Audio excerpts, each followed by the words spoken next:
my very last video, actually, one of my subscribers, Vera Weeks, asked about a quilt that was shown right about here on my my little sofa here, and I thought that got me thinking about something. It's like, well, why don't you do a mini trunk show or quilting through the years as far as the caveman here goes. So by the way, I'm Rob and welcome to the Man Cave. So I thought I would do just a few images or a quick video on some of the quilts that I made over the last 30 something years. Gosh, I can't believe it's been that long. Or I can't believe I'm as old as I am now, but the first quilt that I ever made, and boy, this had its issues, was this log cabin. I'm not going to be able to show much of it because there's just no room here, but this log cabin quilt, hopefully you can see it. I quilted this on my mom's featherweight, her Singer featherweight, and boy, was that a machine.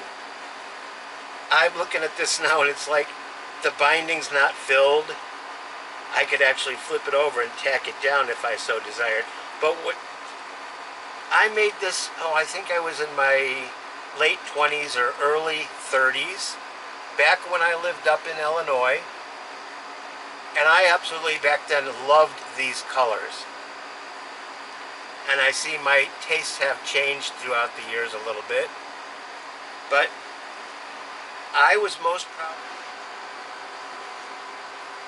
And as I was saying before the dog hit the tripod and sent it flying, I was most proud of the fact that my points and everything lined up very well, especially considering the fact that back then I didn't have a rotary cutter or proper rulers.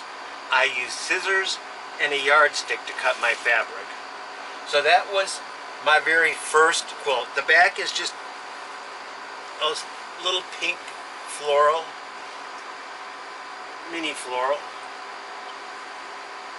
And this is what actually got me hooked on quilting. And as techniques changed and tools changed, I loved it more and more.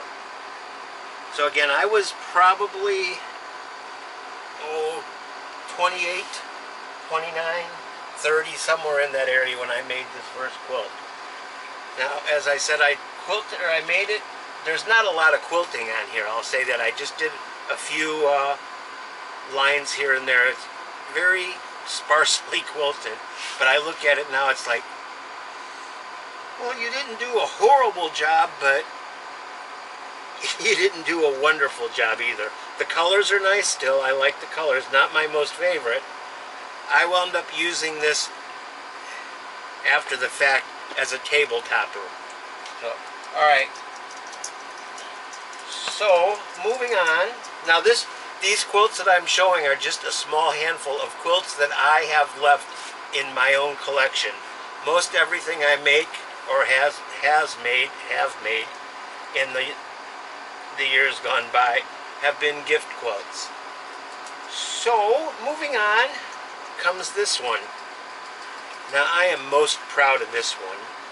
It actually went into a quilt show up in North Dakota, and I'm not going to be able to show you the whole thing here. It's pretty densely quilted, I must say. I look at it now and I'm like, wow, I can't believe I did some of this. I don't think you'll be able to see the quilting on it, but you'll be able to see the colors. And for all you Walmart haters, every stitch of fabric that's in this quilt came from Walmart. Yes, indeed, it came from Walmart.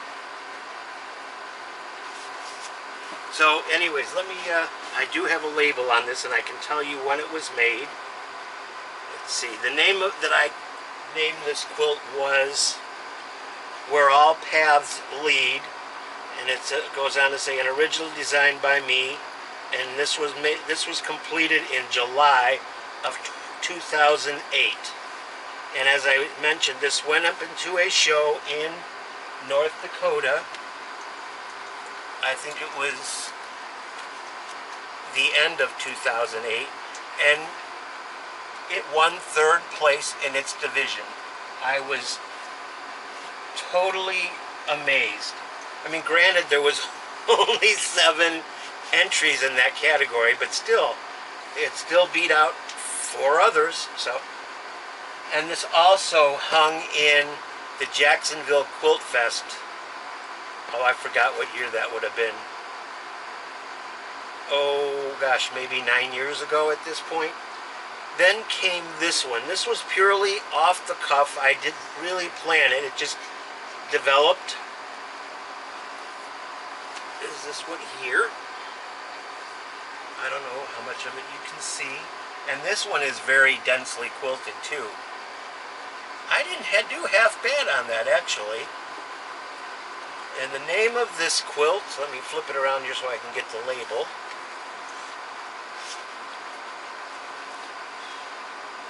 Thinking Outside the Box. Original design by me. This was kind of just thrown together as it progressed. I just added to it. And this I completed in March of 2009. And this one too hung in the Jacksonville Quilt Fest. Didn't win anything, but it was nice to see my work hanging next to others. I'm quite proud of the quilting. I'm not sure that you'll be able to see it. It's not exactly matchstick quilting, but here's some crosshatch. Just lines, almost matchstick. It's a little too far apart for matchstick. And then I also, I didn't do anything else with it. Here's the back. It's just a pale blue.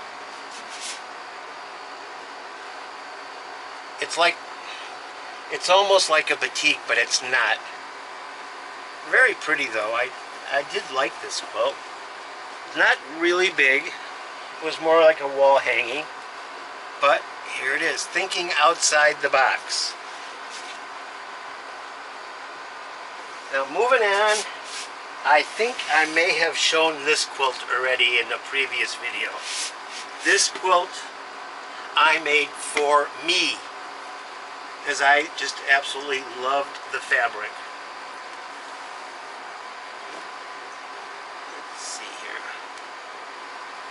I'm trying to get it manipulated. This one's a bit bigger and it's a little heavier. Another string quilt with Christmas fabrics. Oh gosh, the name of the fabric was Holiday Flourish, and I want to say that was by Robert Kaufman, but I could be mistaken. And the back, this quilt I made reversible. It's just more Christmas fabrics on the back.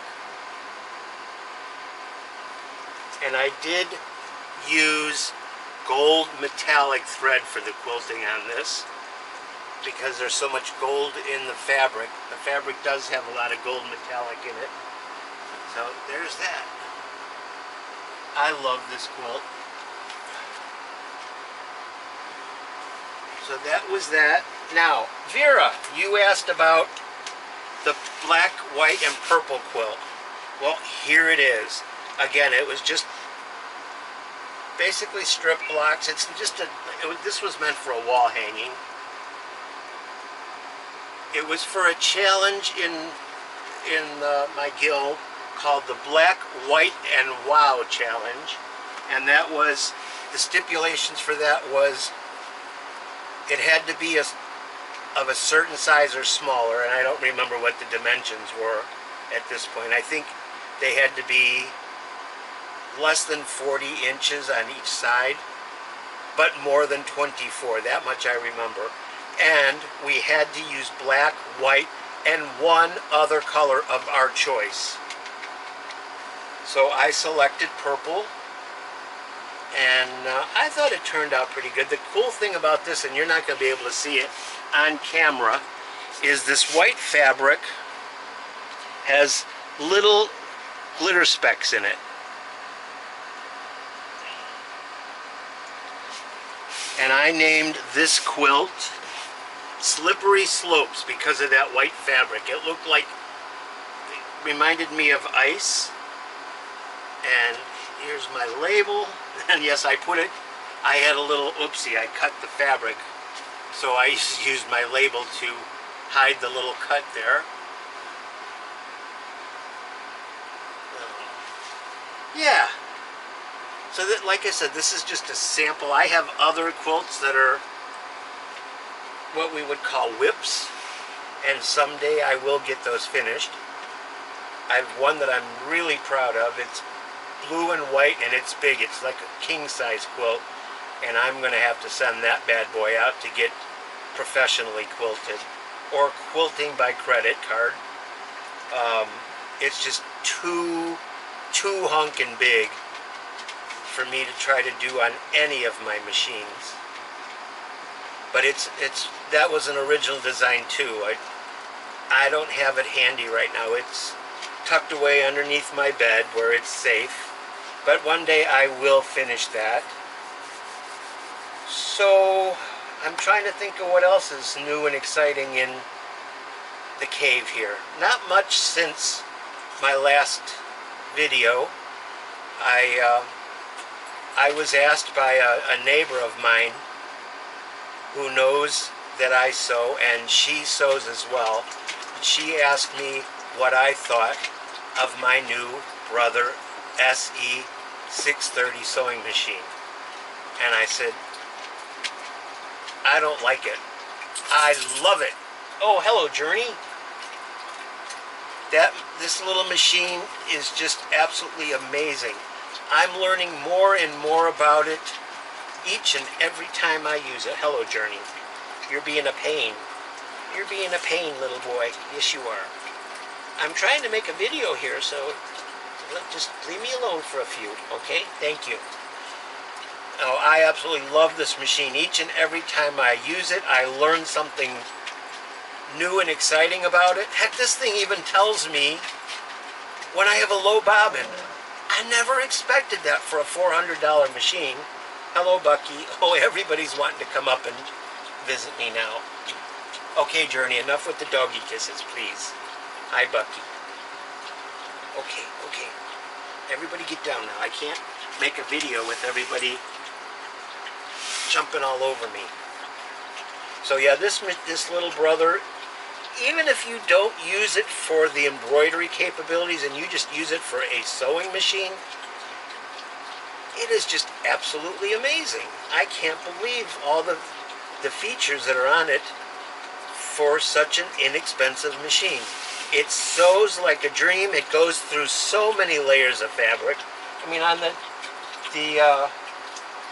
gift quilt that I'm working on at the moment that I showed in my last video, in some areas of that quilt, there's like 8 to 12 layers of fabric in certain areas that machine just went through like a warm knife in butter. Yeah, I can't say enough about this machine. And the neighbor who asked about it, she said, would you recommend it? I said, heck yes, I would. If you're just wanting to sew smaller quilts, or maybe repair a garment, or even sew a garment, it'd be ideal. It's got so many great features on it, things that you would expect on a much higher end machine. So also, I wanted to touch on those bro threads that I purchased. They're awesome. They are awesome. My brother machine loves those for embroidering. I've not had any problems with them whatsoever. I think I've stitched out 4 or 5, maybe 6 designs at this point. Not had a lick of problems with it. No breakage. They're bright colors, and the price was really great. Now please know, I am not sponsored by Bro Thread. I'm not sponsored by Brother. I have no affiliates or no sponsorships from anybody at this point. So I'm just speaking the way I feel and the truth the way I see it and feel it. So anyways, I just thought I'd give you just a short video here today of some of the quilts that I actually have left that are in my collection. There's one more that I did for a project, and I used it as a curtain. I cut a couple holes in it and fished through a curtain rod, and I hung it in the hallway that goes back to my bedroom. This way, in the hot months here in Florida, and it's a hot one today, it's mid-80s, and when it's so hot outside, it is very difficult to keep an RV cool. And looking at my thermometer on my weather station, it's 82 degrees inside and almost 90 outside, and it just, oh, hello guys. I'm glad this video is almost coming to an end because I don't need all your help. Hello, little boy. Hello, little boy. Okay, that's enough. So in case I never introduced some of my kids to you, the little one here, my little miniature long-haired dachshund who's absolutely kissing me to death, his name is Journey. And this big brute here, he's a hound mix, but whoever had him previous to me had his tail ducked to make him look like a Rottweiler. But he's definitely a hound mix. He's my little wild child. He gets into everything, and he's just a little bit over 2 years old, and still got a lot of that puppy clumsiness to him. So, oh, and here's somebody else wanting to come up and visit. You guys are getting in trouble now. Come on, Buck. And here's my boy, Buck. Buck is the second oldest in my family. He's, oh gosh, 9-10 years old now, and you can tell he's getting old. He's getting all the white in the muzzle, and he doesn't run quite as fast as he used to, but this guy is just, he's such an amazing dog. I call him my gentle giant, because he's just such a loving thing, and so easygoing, and such a gentle dog. So, well, enough about me and my kids and my little trunk show. I know it wasn't much, but you at least got to see a little bit of what I've done over some of the years. Like I said, most of my quilts have been gift quilts or donation quilts. Alright, well, I am going to say sayonara for now. I'm going to fix myself a bite to eat. It's getting late in the afternoon. It's just about dinner time, so I'm going to fix myself a bite to eat and get back working on my caveman quilt as you go project. I've got just a few days left to finish that up.